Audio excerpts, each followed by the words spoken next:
My name is Josse Vessies, and so I studied here at Fontys actually, Dance Academy. Yeah, so a performative dance artist. My curiosity for tech and art started. I have to see. I think somewhere in Eindhoven at Stripe Festival. Um, I guess it was at Stripe Festival or the Design Week. Uh, where I thought, okay, that this is there are some really interesting visual and contextual opportunities, and I also thought it's like at some point I think I walked around. I was going towards a gig uh, by train somewhere else in another city, and I was walking towards the station, and then I thought, oh, that I just had this thought like, wait, I think it was a very concrete um, image. Like I think I want to create a duet for two dancers who are using their phone inside a duet, filming each other uh, to make something live and combination of dance and uh, video art or like film, live film. Uh, that is very much about embodiment and very much about the relation of the body to technology. And I thought, oh, I think that's one of the first thoughts that I had about that. So, how I would describe innovation in arts. Funny, I don't think I'm interested in innovation in arts.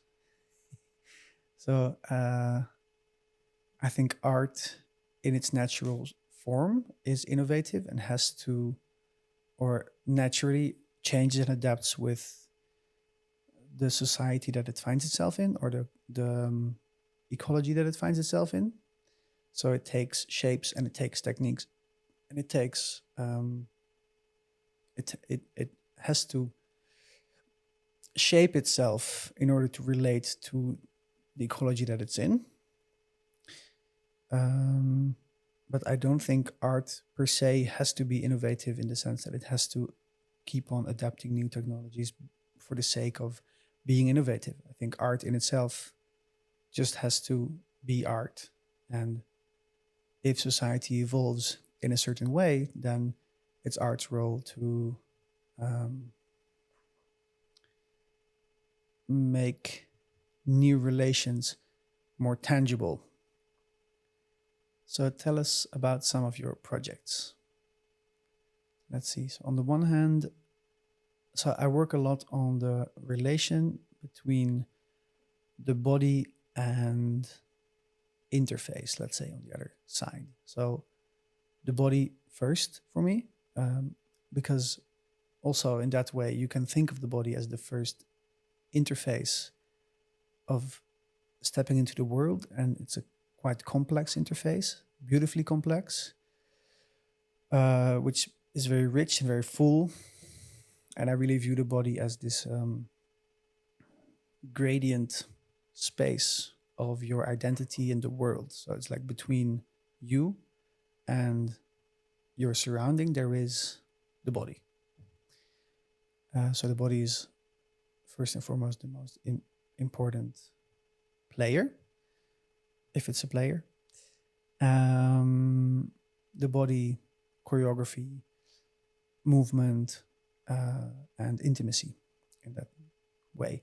And on the other side, there is the interface or the, let's say, current day mainstream, mostly Western society kind of holds or structures or frames to be kind of true. For me, then that's mainly about technology and about how digital media are framing the body's experience. Yeah, I think that's the that's the best way to put it. Mm, so I'm interested how the body has its own timing and its own spatial experience and its own relational experience, and digital media are shaping these timings and these intimacies and these experiences of space as well. And that's mainly what I'm doing. That's mainly what I'm interested in, like this relation. And if I can, like, what I like is that these digital media can activate bodies of the audience, so they don't become a passive audience anymore, but they become an active audience, or they can become an active audience.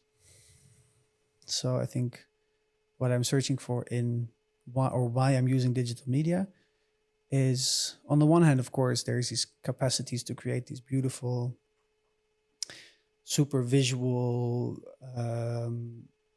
live, interactive, amazing visual outputs. But for me, I think the most interesting thing is, how can I find an interface or a system that keeps on engaging my audience member, if it's just one or if it's multiple at the same time. How can I keep them engaged in what I present them? So that's kind of the theatricality of an interface. And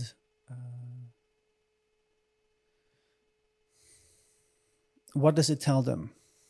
Like, how can I tell them something about the interface that they're relating to while they are relating to the interface? So how can I spark also their awareness of relating to interfaces as a whole?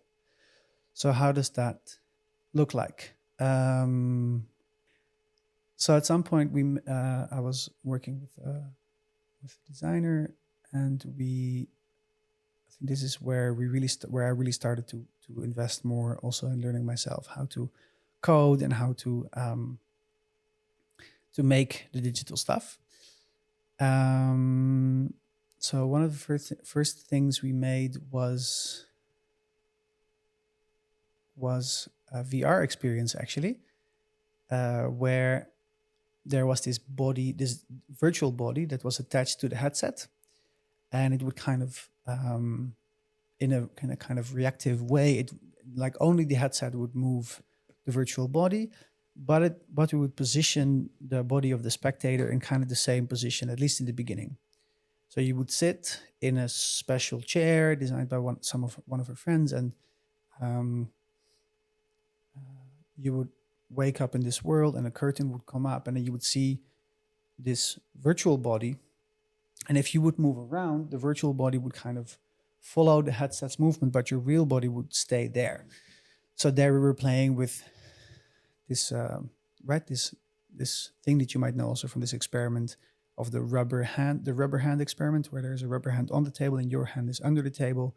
And first there is some actions of like caressing the rubber hand with a feather, but then also caressing your hand with a feather. And at some point hitting the rubber hand with a hammer, but not your hand. And then you would really feel like you would have to retreat your hand, because you would feel that the rubber hand is part of your body. So we play with that dissonance of, where does my body end and what can I identify with physically? The last project I did was a dance performance in VR. And this was really to get into a place together with my audience to touch into, how do we experience space around us, and how can space around us, or how we experience the space around us, be an indication of how we feel, or where we are in our timing in a day. There was one headset, the performer, which was me, was wearing the headset in the center of the stage. And there, like, all the positioning of the VR was like with some sensors around. And there were 3 curtains that were also automatically they were also able to be moved automatically. And these curtains literally made very different spaces. They made small spaces, big spaces, asymmetrical spaces, high spaces, low spaces. And on the curtains, we projected what I was seeing on the inside in the virtual world. So I made a lot of different together with Arend de Jonge, we made very different virtual spaces, like a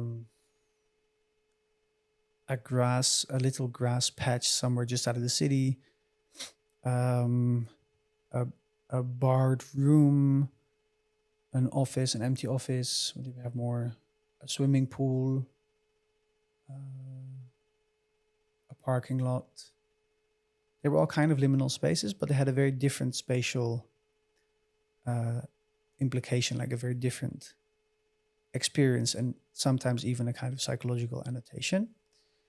And together with the audience, we would go through these spaces and really experience the difference of space to kind of get past what you would expect of a space or something, or what you would expect of your body, or what you would expect also of spectatorship. So I was really trying to find a way for the audience to not look from the outside in and engage with a story that is presented to them and trying to decipher that story, but really to be within the performance with their own bodies, and find a way to relate to the story with their body, which I think anyway is if you view dance, don't. I think it's important to not relate to it with your mind or with like trying to understand the symbolism of it or trying to understand the dance performance. But I think the way the dance performance becomes valuable or reasonable is letting it affect your body while watching. I think it's happening through a process that's called mirror neurons. So it's basically a way of physical empathy. And I think this is how you watch dance performance. I think this is why dance performances can be interesting. And I think also that's why dance performances are interesting to some people and not to other people, because some people have more active mirror neurons and others don't. So they really experience looking to the world around them and to the space around them in a very different way. So I wanted to use this experience to maybe activate more the mirror neurons also of people that don't have them. So we made, in order to move the audience around on the stage, because the audience was with me on the stage, we made a system that had a lot of different light spots. And in the beginning of the performance, even before they came into the space, we let them know that this is not, that we were expecting them not to watch the show in a very traditional way. But so please don't sit down. This performance is made for you to walk around, whatever. So before the audience would come in, we would instruct them with an instruction video to let them know, please don't sit down. Immediately, this performance is made for you to walk around the space. It will engage you in a different way. It will engage your perception in a different way. And then when they entered, we would instruct them with a very clear code of interaction, where if there is one light kind of breathing like this, like a spotlight on the floor, and the rest of the space is dark, there was a voiceover saying, if you see this, please move to that spot.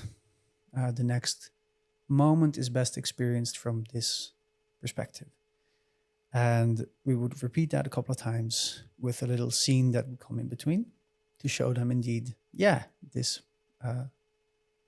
moment, this scene is best viewed from that location. So we did that a couple of times, and then the audience was kind of instructed well, and every time then between scenes, we could place some spots, breathing, and they would move there.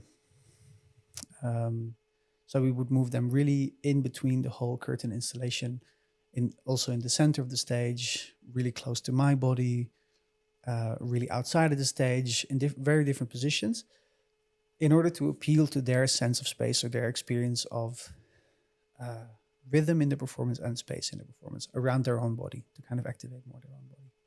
What are you working on during the artist in residence at the Curiosity Cafe?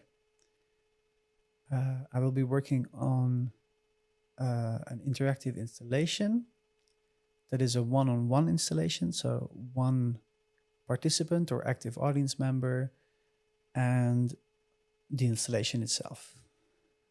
And the installation has a couple of threads that I would like to work on. But during the artist in residence here, I'll mainly be working on the first theatricality of the system. So the first thread of the installation is like a kind of main narrative thread where this installation is basically an AI, like a GPT-like AI. You can relate to it through a webcam, and it shows itself to you through a beamer projector.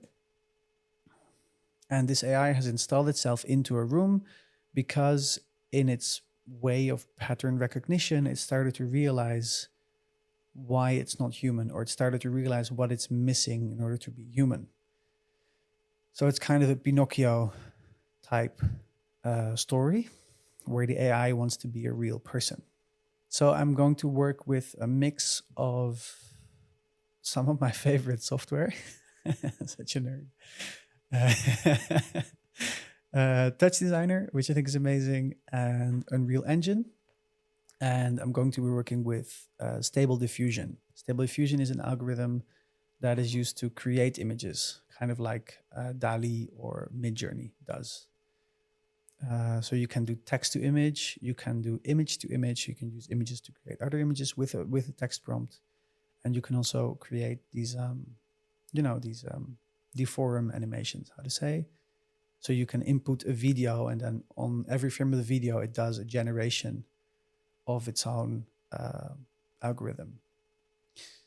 So you can make a video look in a very different style. So I'm going to be using this mix together with motion tracking, or motion, how to say? Yeah, I think motion tracking in this case is correct. So in order to really make the body of the participant or the body of the active audience member the main, like together with the AI, the main player in the performance. So we're using motion capture through a webcam, which nowadays is quite possible through AI as well. So I think I'll be using MediaPipe or YOLO V7, which MediaPipe is not an algorithm, it's a platform. But both of them have algorithms that can detect body positions based on a very simple image. So I'm going to take that data and I'm going to translate that to Unreal Engine. And in Unreal Engine, I'm going to use some very sloppy photogrammetry. All these words. Some very sloppy photogrammetry made of different body parts.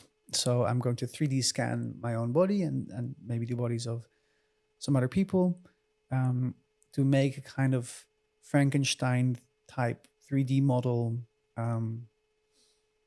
that we can also exchange a lot of body parts, because I would like this body to look like the AI is copying the movement of the participant in a distorted way, in a bad way, and is kind of trying to figure out what it means to have a body. So it's also going to ask the participant prompts or questions. So it's going to ask your participant to prompt what they experience in certain moments or what they have experienced in their body. So that's the main thread, the main visual thread, I think. And then on top of that, on top of the output of those Unreal images, I'm going to use Stable Diffusion to make it even more,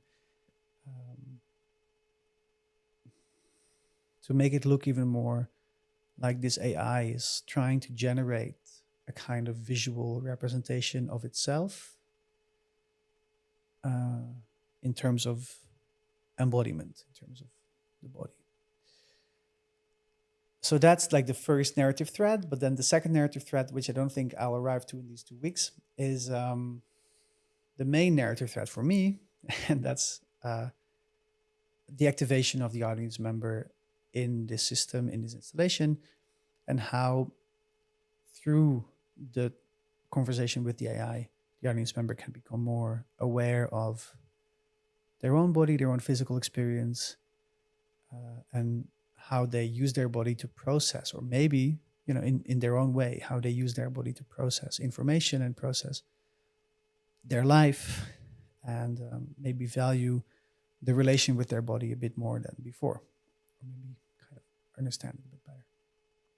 Cool. So if you're curious to what I'm doing, or if you have questions about some of the software I mentioned, or um, like if you want to do something for yourself and you have some questions, feel free to come over.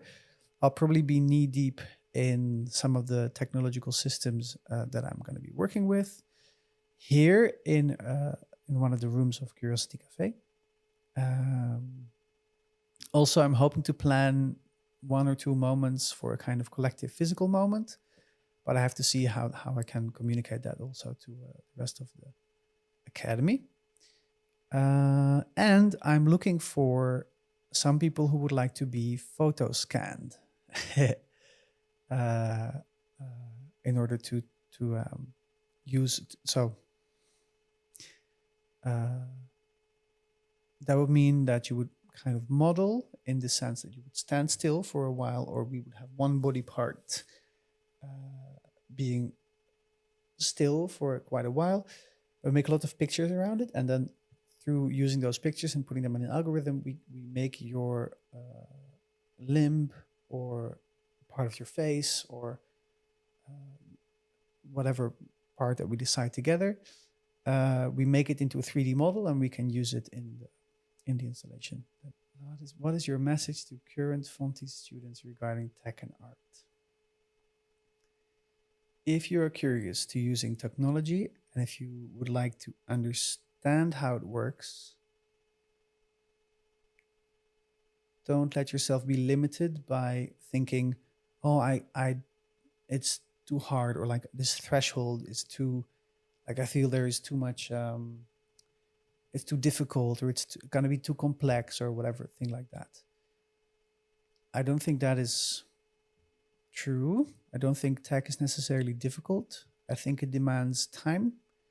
And if you give it some time, then you're going to learn how it works, because you don't have to invent the systems by yourself. The systems already exist, and you only have to watch. I mean, in many cases, you only have to attentively watch some YouTube videos, and then you understand how the system works, and then you can make it work. So if you're attracted in any way, I think, especially as a student, this is a great moment to experiment, especially because you have teachers that you can, and peers that you can talk, you can talk together about what you have created, even if it's, a shit show, it doesn't matter. Because here you have the moment to start to understand better what you're doing with it. And if you're outside of school, if you're like after school, you still have that opportunity, definitely. But it might become more difficult to gather people around to, discuss together what works and what doesn't work, and how you can develop, let's say, your first failure, or your second failure, or your 5th failure, or 20th failure into something that is a bit better than the last one. Where can people find you? On my social media accounts. So I have 2 Instagram accounts. One is for like more general audience, where I present what are upcoming shows, what did we do, like a bit more general. And one is more my personal account, where I also share if my car broke down, but anyway, I don't really do that. So they look alike very much. The one is the like the professional one, let's say, is called Josse.Vessies. And the personal one is shoes_versions, I think. Yeah, hit me up.